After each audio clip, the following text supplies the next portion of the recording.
हे पार्थ, वे क्षत्रिय सुखी हैं जिन्हें ऐसे युद्ध के अवसर अपने आप प्राप्त होते हैं जिससे उनके लिए स्वर्गलोक के द्वार खुल जाते हैं। तात्पर्य: विश्व के परम गुरु भगवान कृष्ण अर्जुन की इस प्रवृत्ति की भर्त्सना करते हैं जब वह कहता है कि उसे इस युद्ध में कुछ भी तो लाभ नहीं दिख रहा है, इससे नरक में शाश्वत वास करना होगा। अर्जुन द्वारा ऐसे वक्तव्य केवल अज्ञानजन्य थे। वह अपने स्वधर्म के आचरण में अहिंसक बनना चाह रहा था, किंतु एक क्षत्रिय के लिए युद्ध भूमि में स्थित होकर इस प्रकार अहिंसक बनना मूर्खों का दर्शन है। पराशर स्मृति में व्यासदेव के पिता पराशर ने कहा है, क्षत्रियो ही प्रजारक्षण शस्त्र पानी प्रदंड्यन निर्जित्य परसैन्यादि क्षिति धर्मेण पाल्येत। क्षत्रिय का धर्म है कि वह सभी क्लेशों से नागरिकों की रक्षा करे, इसीलिए उसे शांति तथा व्यवस्था बनाए रखने के लिए हिंसा करनी पड़ती है। अतः उसे शत्रु राजाओं के सैनिकों को जीतकर धर्मपूर्वक संसार पर राज्य करना चाहिए। यदि सभी पक्षों पर विचार करें तो अर्जुन को युद्ध से विमुख होने का कोई कारण नहीं था। यदि वह शत्रुओं को जीतता है तो राज्य भोग करेगा, और यदि वह युद्ध भूमि में मरता है तो स्वर्ग को जाएगा जिसके द्वार उसके लिए खुले हुए हैं। युद्ध करने से उसे दोनों ही तरह लाभ होगा, किंतु यदि तुम युद्ध करने के स्वधर्म को संपन्न नहीं करते तो तुम्हें निश्चित रूप से अपने कर्तव्य की उपेक्षा करने का पाप लगेगा और तुम योद्धा के रूप में भी अपना यश खो दोगे। तात्पर्य: अर्जुन विख्यात योद्धा था जिसने शिव आदि अनेक देवताओं से युद्ध करके यश अर्जित किया था।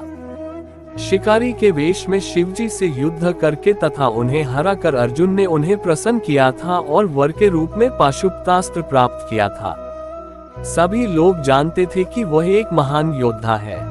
स्वयं द्रोणाचार्य ने उसे आशीष दिया था और एक विशेष अस्त्र प्रदान किया था जिससे वह अपने गुरु का भी वध कर सकता था।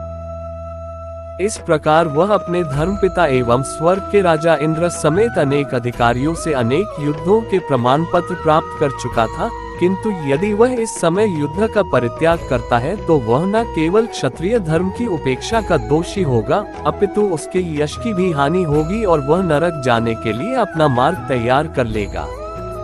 दूसरे शब्दों में, वो युद्ध करने से नहीं अपितु युद्ध से पलायन करने के कारण नरक का भागी होगा। लोग सदैव तुम्हारे अपयश का वर्णन करेंगे और सम्मानित व्यक्ति के लिए अपयश तो मृत्यु से भी बका है।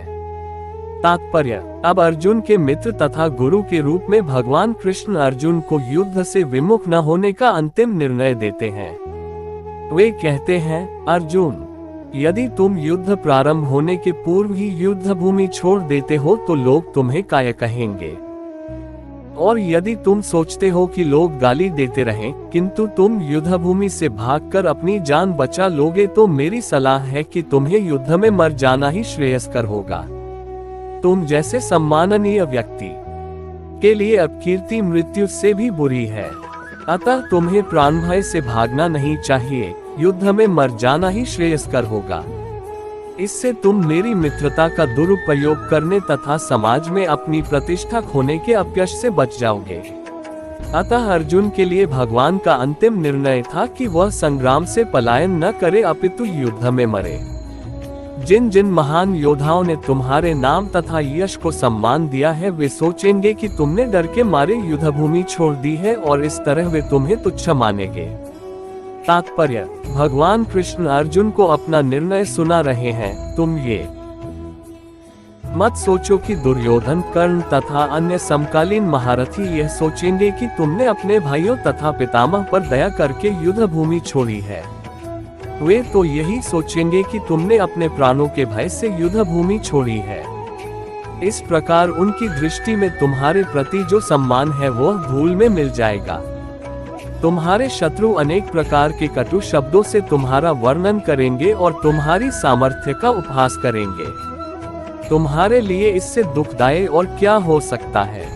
तात्पर्य: प्रारंभ में ही भगवान कृष्ण को अर्जुन के अयाचित दयाभाव पर आश्चर्य हुआ था और उन्होंने इस दयाभाव को अनार्योचित बताया था।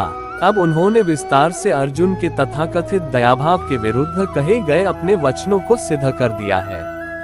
हे कुंती पुत्र, तुम यदि युद्ध में मारे जाओगे तो स्वर्ग प्राप्त करोगे, या यदि तुम जीत जाओगे तो पृथ्वी के साम्राज्य का भोग करोगे। अतः दृढ़ संकल्प करके खड़े हो और युद्ध करो। तात्पर्य: यद्यपि अर्जुन के पक्ष में विजय निश्चित न थी, फिर भी उससे युद्ध करना था, क्योंकि यदि वह युद्ध में मारा भी गया तो वह स्वर्गलोक को जाएगा। तुम सुख या दुख, हानि या लाभ, विजय या पराजय का विचार किए बिना युद्ध के लिए युद्ध करो। ऐसा करने पर तुम्हें कोई पाप नहीं लगेगा।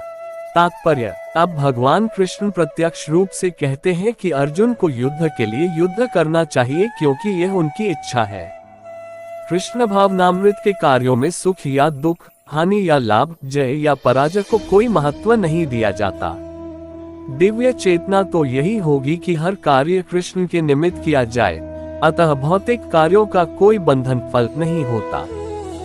जो कोई सतोगुण या रजोगुण के अधीन होकर अपनी इंद्रिय तृप्ति के लिए कर्म करता है, उसे अच्छे या बुरे फल प्राप्त होते हैं, किंतु जो कृष्ण भावनामृत के कार्यों में अपने आप को समर्पित कर देता है, वह सामान्य कर्म करने वाले के समान किसी का कृतज्ञ या ऋणी नहीं होता। भागवत में 11.5.41 कहा गया है, देवर्षिभूता तन्ऋणा पितृणा न किंकरो नायम ऋणी च राजन, सर्वात्मना यह शरण शरण्यम गतो मुकुंद परिहृत्य कर्तम। जिसने अन्य समस्त कार्यों को त्याग कर मुकुंद श्री कृष्ण की शरण ग्रहण कर ली है, वह न तो किसी का ऋणी है और न किसी का कृतज्ञ, चाहे वे देवता, साधु, सामान्य जन अथवा परिजन, मानव जाति या उसके पितर ही क्यों न हो। इस श्लोक में कृष्ण ने अर्जुन को अप्रत्यक्ष रूप से इसी का संकेत किया है। इसकी व्याख्या अगले श्लोकों में और भी स्पष्टता से की जाएगी।